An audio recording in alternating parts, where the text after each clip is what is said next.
aí, a hora do ungido, com o pastor Paulo Messias. Olá, meus amados irmãos e irmãs, a quem vos saúdo com a graça e com a paz do Senhor Jesus.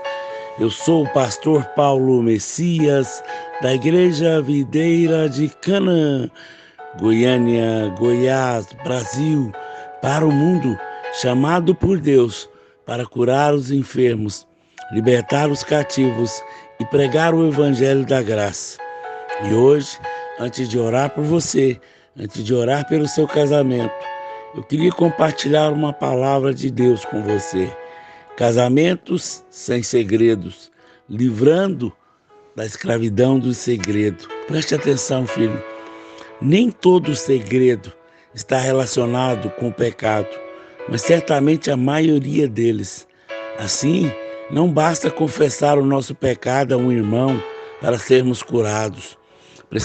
Precisamos antes confessar o nosso pecado diante de Deus, a escravidão do segredo. Em 1 João, capítulo 1, verso 9, nós lemos: se confessarmos os nossos pecados, Ele é fiel e justo para nos perdoar os pecados e nos purificar de toda injustiça. Provérbios 28, 13 declara que o que encobre as transgressões jamais prosperará, mas o que as confessa e deixa alcançará misericórdia. É preciso apagar o registro do pecado diante de Deus. O apagar do registro do seu pecado diante de Deus está baseado na obra do nosso Senhor Jesus. E pelo sangue, que todo o registro do pecado é apagado diante de Deus.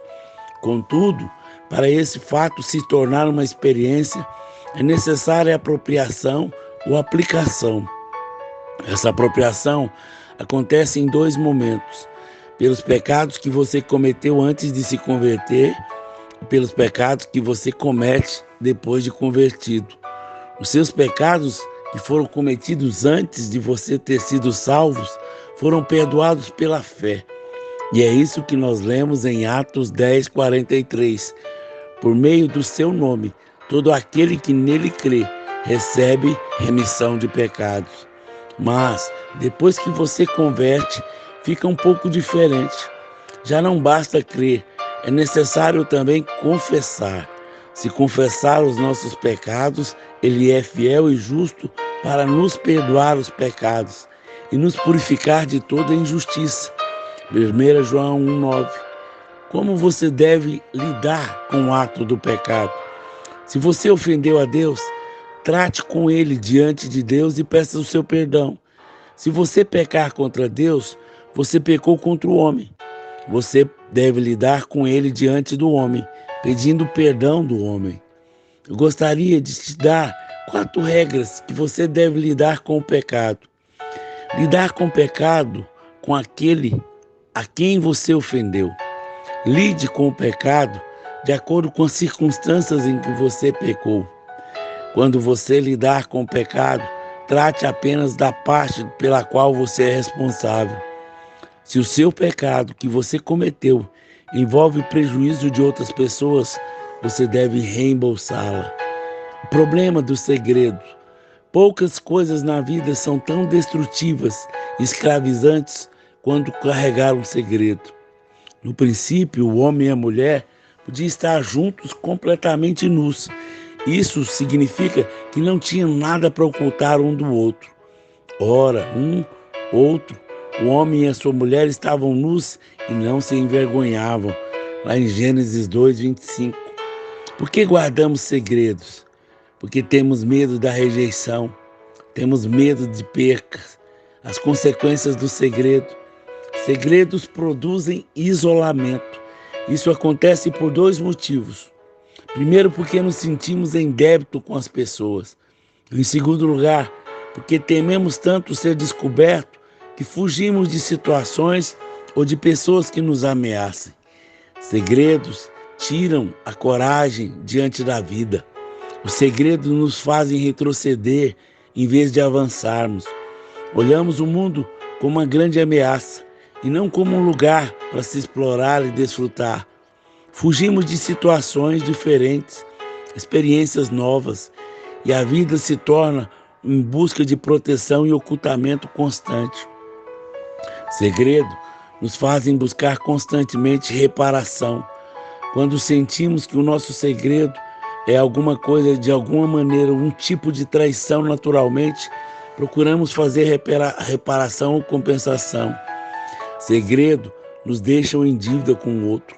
Isso aconteceu no caso dos irmãos de José, como foi relatado no livro de Gênesis, capítulo 42, do verso 21 ao 22.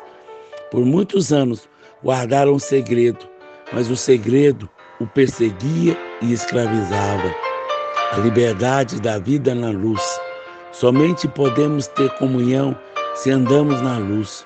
Quando andamos na luz, então somos restaurados àquela posição de Adão e Eva antes do pecado, quando podiam estar nus, não se envergonhavam. Disponha a andar na luz e a não carregar os fardos do segredo. Para isso, lembre-se de alguns princípios. Nunca revele o seu segredo a alguém incapaz de ajudá-lo. Procure um discipulador. Compartilhe com uma pessoa envolvida. Não publique o seu segredo. Nessa hora, eu quero orar por todos os casais que estão separados e Deus vai restaurar esse casamento. Eu quero orar pelo seu José Coutrinho, pela Guiomar, pela Rainara, pelo Everson, pelo Celso e pela Amanda, pelo Osmar, pela Elaine, pelo Ricardo, pela Érica, pelo Rubem Júnior, pela Aline Nogueira, pelo Paulo, pela Luciene, pelo Tiago, pela Miriam, pelo Altimo, pela Michele. Quero orar pelos casais que querem ter filhos, o Ricardo, a Táfnis, o Juliano e a sua esposa, o Wesley e sua esposa. Vamos orar? Vamos falar com Deus? Pai, graças te damos, Senhor, pela tua revelação na nossa vida. Que a cada dia mais possamos ser transparentes. Livra-nos das trevas, livra-nos da angústia, livra-nos da aflição, livra-nos, ó Pai, da mentira. Que nós possamos ter, ó Deus, casamentos abençoados, casamentos à luz da palavra. Livra-nos, ó Pai, da prostituição, do adultério, da pornografia. Eu oro por cada casal para que haja restauração. Que o Senhor venha quebrantar o coração daqueles que estão endurecidos. Ó Deus, que o Senhor venha trazer vida, trazer paz, trazer alegria, trazer a restituição nessas famílias.